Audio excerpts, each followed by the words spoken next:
ኧረ ማዲ መጣችልኝ። አተ ዛሬ ደግሞ እንዴት አባቷን ያማረባት። ቆይ ግን እስከ መቼ ነው በዝምታ መቆየት ያስብከው? እባክህ ስሜቴን ነግሬት ጓደኝነታችንን ከማጣ ዝም ብል ይሻላል። ኧረ እባክህ አንዱ ሞጭልፍ እንዳያረግብህ። ደግሞ እሷም የተለየ ነገር ሳይኖራት አይቀርም። እናንተ ምንድነው እንደዚህ የምታፈጡብኝ? አረማመዴን ላስጠፋችሁብኝ። ምን አንቺ ላይ ልናፈጥ? ስንት ቆንጆ በሞላበት አፈር ብላሽ። ቆይ እኔ ምን ይወጣልኛል? ቆየሽ እኮ ልሄድ ስል ነው የመጣሽው። ወዴት ነህ? ሲሳካ እነግርሻለሁ።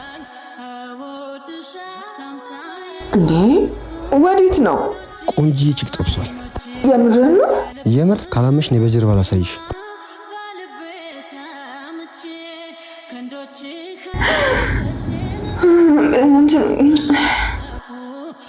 ታፈቅርኛለሽ? ወይኔ ጉዴ ፈላ። አዎ